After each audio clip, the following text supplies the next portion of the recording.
बोल वृंदावन बिहारी लाल की जय। आगे प्रसंग है गोपियों की दशा, गोपी की प्रार्थना, गोपी का ज्ञान। प्रथम गोपियां सामान्य स्त्रियां न थीं। सामान्यतः वे कृष्ण के समान स्तर पर थीं, वे उनकी शाश्वत संगिनी हैं। यद्यपि वे कृष्ण के वचनों से निराश थे, किंतु उन्होंने कटुवचन नहीं कहे। गोपियां बोली, हे कृष्ण, तुम अत्यंत क्रूर हो, तुम्हें इस तरह नहीं कहना चाहिए, हम पूर्णतया शरणागत हैं। कृपा करके हमें अपना लो, इतनी क्रूरता से बात न करो। निस्संदेह आप भगवान हैं, आप जो चाहे सो कर सकते हैं, परंतु ऐसी क्रूरता से हमारे साथ व्यवहार करना आपको शोभा नहीं देता। हम अपना सर्वस्व त्याग के आपके चरण शरण लेने आई हैं। हमारी ये विनती आप ठुकराए नहीं, हम आपके भक्ता हैं। आप हमें उसी तरह स्वीकार करें जिस प्रकार नारायण अपने भक्तों को करते हैं और उनको मुक्ति देते हैं। फिर आप हमें कैसे ठुकरा सकते हैं? अब आपके पाद पद्मों के अतिरिक्त हमारा अन्य आश्रय नहीं है। हे कृष्ण, आप परम शिक्षक हैं, इसमें कोई संदेह नहीं। आपकी उपदेश शास्त्र सम्मत है कि स्त्रियां अपने पति के प्रति निष्ठावान हो, बच्चों के प्रति दयालु हो, गृह कार्य को संभालें, परिवार के गुरुजनों के प्रति आज्ञाकारी हो। किंतु हम ये भी जानते हैं कि सारे शास्त्र उपदेशों का तभी पूर्णतया पालन हो सकता है जब कोई आपके चरण कमल का आश्रय ग्रहण करे। हमारे पति, मित्र, परिजन तथा पुत्र सभी हमें आपकी उपस्थिति के कारण ही प्रिय हैं, अच्छे लगते हैं, क्योंकि आप ही समस्त जीवों की आत्मा है, परमात्मा है। आपके बिना तो सब कुछ व्यर्थ है। जब आप शरीर को छोड़ते हैं तो वह तुरंत मर जाता है, और शास्त्रों का आदेश है कि मृत शरीर को तुरंत नदी में प्रवाहित कर दो या जला दो। अतः अंततो गत्वा तो आप ही संसार में सर्वाधिक प्रिय पुरुष, पुरुषोत्तम है। आपके ऊपर अपनी श्रद्धा तथा प्यार स्थापित करने पर हमें अपनों से बिछड़ने का कोई अवसर नहीं आएगा। यदि कोई स्त्री आपको अपने पति रूप में ही स्वीकार करती है तो वह पति से वियुक्त नहीं होती, जिस तरह की देहात्म बुद्धि होने पर होता है। आप शाश्वत पति, पुत्र, मित्र और स्वामी हैं। त्वमेव भर्ता पुत्रस्तमेव, त्वमेव मित्र, स्वामी त्वमेव। और जो कोई आपसे संबंध स्थापित करता है वही सदा सुखी रहता है। आप ही एकमात्र भोक्ता, स्वामी तथा एकमात्र मित्र हैं। इसलिए हम अपने समस्त तथा कथित मित्र समाज तथा प्यार को त्याग के आपके पास आई हैं, और आप ही हमारे भोक्ता हैं, हमारे स्वामी बने, क्योंकि आपका प्राकृतिक अधिकार है। तथा कथित पति, मित्र, पुत्र, पुत्री या माता तथा पिता ये सबके सब दुख के कारण है।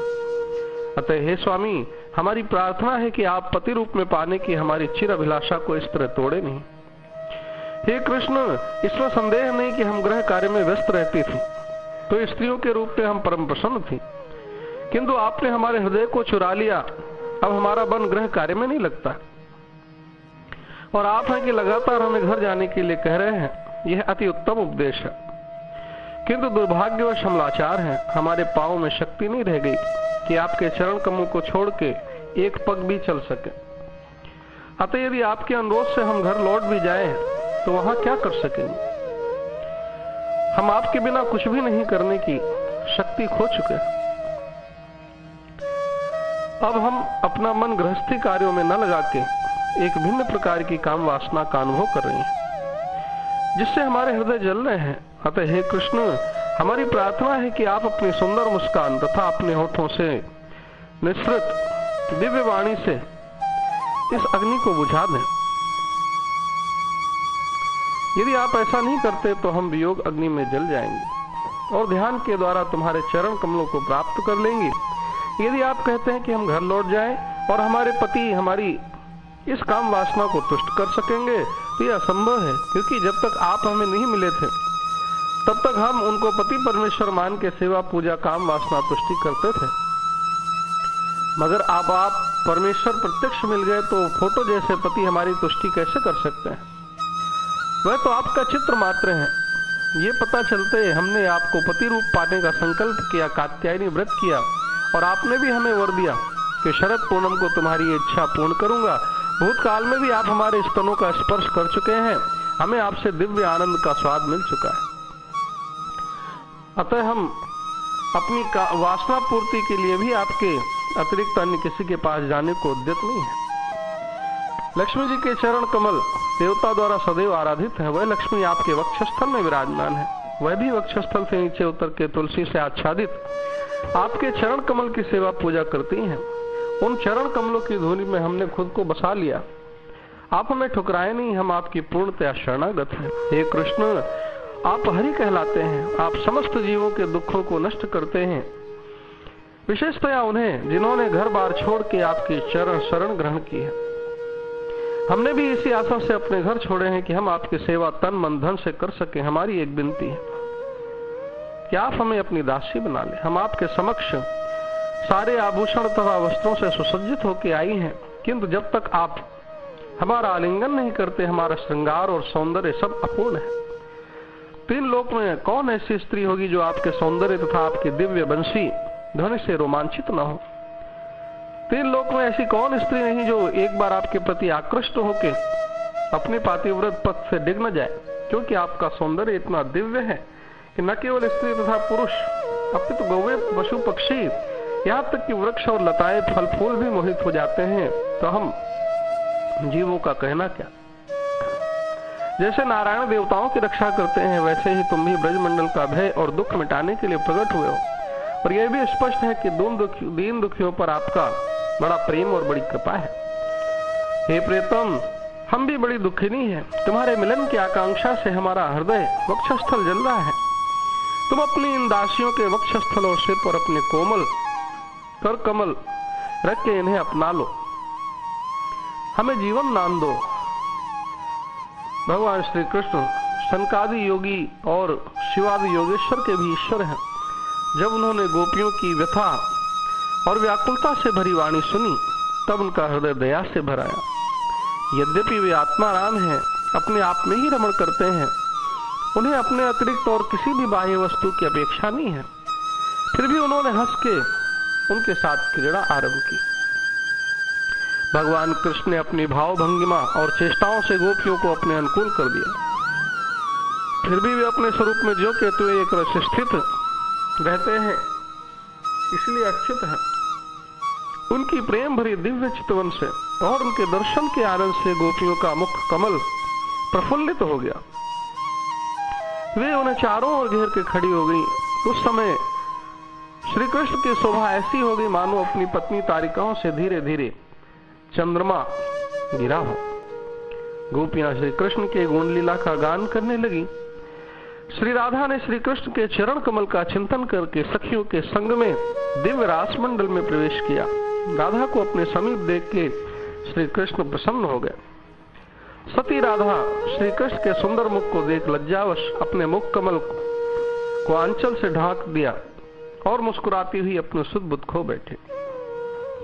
प्रेम भाव का उद्दीपन होने से उनके सारे अंग पुलकित हो गए। श्री कृष्ण एवं राधा जी का परस्पर प्रेम श्रृंगार हुआ। 16,100 गोपियां और उतने ही गोप विग्रहधारी श्याम सुंदर, कहीं कहीं 9 लाख गोपियां और उतने ही कृष्ण लिखे हैं, विरास मंडल में परस्पर मिले। कोई गोपी श्रृंगार कला में कुशल थी, उसने राधा कृष्ण नाम का श्रृंगार किया, राधा कृष्ण का श्रृंगार किया। कुछ गोपियां द्वारपालिका बन के पहरा देने लगी, जिससे कोई अनधिकारी रास में प्रवेश न कर सके। कुछ गोपियां छत्र चंवर धारिणी थीं, कुछ छत्र चंवर डुलाने लगी। कुछ गोपियां नृत्य निपुण थी, वो नृत्य करके राधा कृष्ण का मन बहलाने लगी। कुछ वाद्य कुशल थी, वाद्य बजाने लगी। कुछ गान निपुण थी, वो आलाप छिड़ती राग रागिनी सुनाने लगी और श्री कृष्ण के संग रास खेलने लगी। रास लीला बनवारी की गिरिधर कुंज बिहारी की, रास लीला बनवारी की गिरिधर कृष्ण मुरारी की। रास के समय कृष्ण एक में से अनेक हो जाते। रास समाप्त हो तो कृष्ण एक। रास खेलते थकते तो थकान उतारने के लिए जल विहार करते, जमुना जी में उतरते और जल क्रीड़ा करते। सुंदरियों के केश में से खिसक के गिरे पुष्प ऐसे सुंदर लगते थे कि जैसे नीलपट पर विभिन्न रंग के पुष्प छपे हों। मृदंग खड़ताल की मधुर ध्वनि के साथ ब्रजांगनाएं मधुसूदन का यश गाती थी। उनका मनोरथ पूर्ण हो गया था।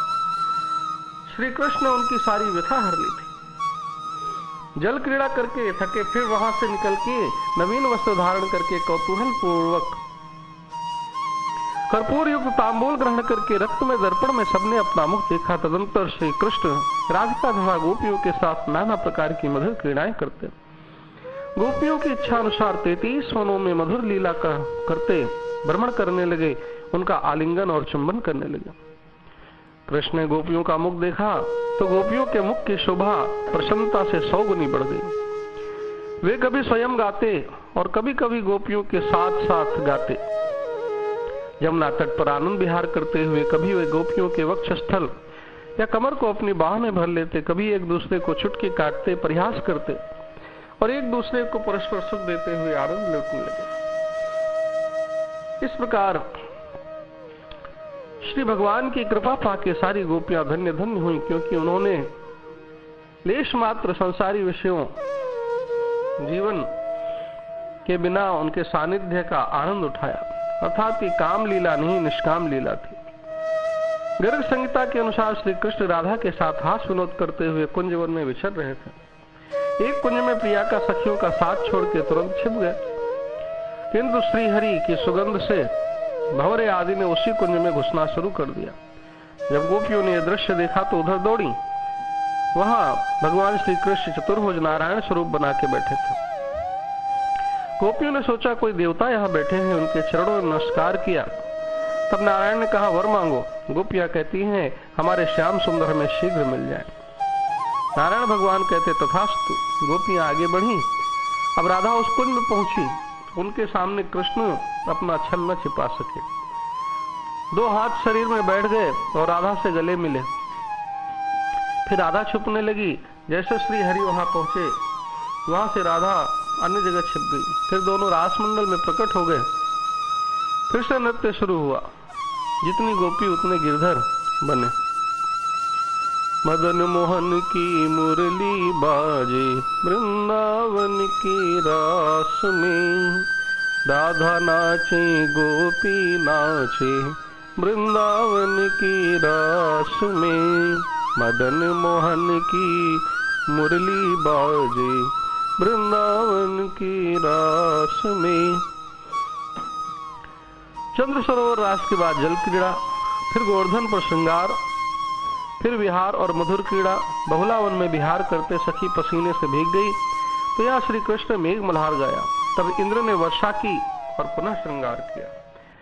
तालवन में रास नृत्य किया। रास करके थक गए तो सबको प्यास लगी। गंगा जमुना दूर थी। श्री कृष्ण ने वेत्र की छड़ी से भूमि का ताड़न किया। इससे वहां पानी का स्रोत निकला, जिसे वेत्र गंगा कहते हैं। उसके स्नान से ब्रह्म हत्या तक दूर होती है और व्यक्ति गोलोक धाम का अधिकारी होता है। कुमुदवन में रास नृत्य किया तो राधा ने कृष्ण का श्रृंगार किया और फिर सखियों के संग मृदंग, वीणा, बंसी, मुरचंग, झांझ, करताल आदि वाद्य के साथ ताली बजा के मनोहर गीत गाती श्यामा श्याम को रिझाने लगी। अनुपम माधुरी जोड़ी हमारे श्याम श्यामा की, अनुपम माधुरी जोड़ी हमारे श्याम श्यामा की। वहां से कामवन में गए। वहीं एक पर्वत पर श्री कृष्ण ने ऐसी मधुर स्वर में बंसी बजाई कि सारी गोपियां मूर्छित हो गई। स्थावर जंगम जीव समुदाय सब मोहित हो गए, पर्वत पिघलने लगे। ये महाभाव का असर था। कामवन की पहाड़ी श्याम सुंदर के चरण चिन्हों से युक्त हो गई, जिसे आज भी चरण पहाड़ी कहते हैं। इसके दर्शन मात्र से मनुष्य कृतकृत्य हो जाता है। इस प्रकार ब्रह्म वैवर्त पुराण में कहते हैं कि 30 दिन की एक रात्रि बना दी। श्रीमद् भागवत ब्रह्मा की एक रात्रि जितनी लंबी रात बना दी थी। ब्रह्मा की रात कितनी लंबी समझे। श्रीमद् भागवत में 3 स्कंद में काल क्रम का वर्णन है। मनुष्य का 1 वर्ष देवताओं का 1 दिन रात होता है।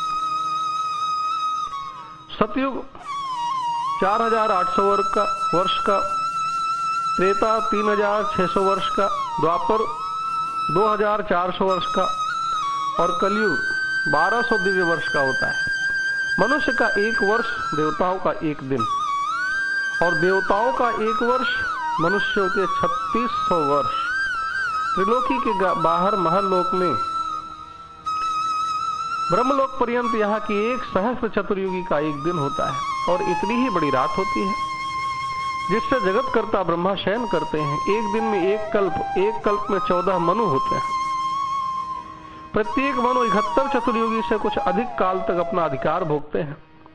अब सारी गणित आप लगा लो कि भगवान ने गोपियों के सुख के लिए कितनी लंबी रात्रि बना दी। इस प्रकार कई दिनों तक लीला चली मगर किसी को तृप्ति ना हुई, बल्कि और अधिकाधिक इच्छा बढ़ती गई। उसी तरह जैसे घी की धार पड़ने से अग्नि प्रज्वलित होती है।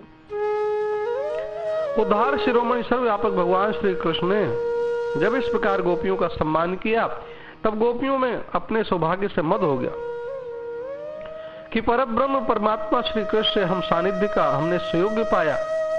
इससे अधिक हमसे ज्यादा सौभाग्यशाली कौन?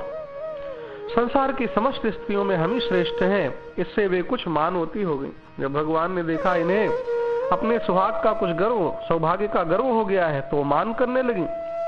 यह प्रसंग बृहत सानुगिरियों के तट पर रास नृत्य कर रहे थे तब बना। गोपी सोचने लगी कृष्ण हम पर कितने आसक्त है। भगवान अंतर्यामी होने पता चल गया कि कांता भाव में खुद की ओर ध्यान जाना ये सुख जनित कलंक है। गोपी प्रभु का सुख भूली अपने देह की ओर दृष्टि गई। भगवान किसी जीव का अभिमान नहीं सह पाते और अपनी अहित की कृपा दिखाने के उद्देश्य से तथा उनके गर्व का दमन करने के लिए वे तुरंत उस स्थान से भक्तिमती श्री राधा को लेकर अंतर ध्यान हो गए जो उनके ऐश्वर्य वैराग्य का सूचक है। यह वैराग्य उनकी पूर्ण अनासक्ति की पुष्टि करता है। वे सदैव स्वावलंबी परम स्वतंत्र आत्माराम है और किसी पर निर्भर नहीं करते हैं। बोलो रास बिहारी लाल की जय।